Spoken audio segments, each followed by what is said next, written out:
आपण बाजारात गेल्यावर सहजपणे गुगल पे किंवा फोन पे काढून पेमेंट करतो, पण कधी विचार केलाय का की समोरचा विक्रेता यावर किती कमावतो? कर्नाटकातल्या एका साध्या भाजी विक्रेत्याला जीएसटी विभागानं चक्क नोटीस पाठवली आहे. कितीची? तर तब्बल 29 लाखाची जीएसटी नोटीस. अगदी बरोबर ऐकलं, 29 लाखाची जीएसटी नोटीस. शंकर गौडा हडिमानी असं या भाजीवाल्याचं नाव आहे, ज्यानं मागच्या 4 वर्षात डिजिटल पेमेंट ॲप्समधून तब्बल 1.63 कोटी रुपयांचे व्यवहार केलेत. पण यात चुकीचं काहीच नाही आहे, कारण ताज्या भाज्यांवर 0% जीएसटी लागतो, म्हणजे शून्य कर. पण तरीही त्याला नोटीस आली आणि तीही तब्बल 29 लाख रुपयांच्या जीएसटी भरपाईची. जीएसटी विभागानं सांगितलंय की तुम्ही 1.63 कोटीचे व्यवहार केलेत, म्हणजे तुम्ही मोठ्या प्रमाणात व्यवसाय करता, त्यामुळे 18% कर लागू होतो.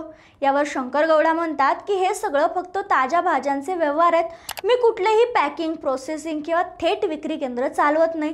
मग यावर जीएसटी तज्ज्ञ सांगतात की फक्त डिजिटल व्यवहार झाल्याचं कारण देऊन कोणालाही जीएसटी लावता येत नाही. त्यांच्या व्यवसायाची नोंद, IT रिटर्न्स, बँक स्टेटमेंट हे सगळं पाहिलं पाहिजे आणि शंकर गौडाकडं हे सगळं आहे, म्हणून त्यांच्यावर जीएसटी लावणं गैर आहे असं स्पष्ट मत तज्ज्ञांचं आहे. पण आता या नोटिसीनंतर शंकर गौडानं डिजिटल पेमेंट घेणंच बंद केलंय.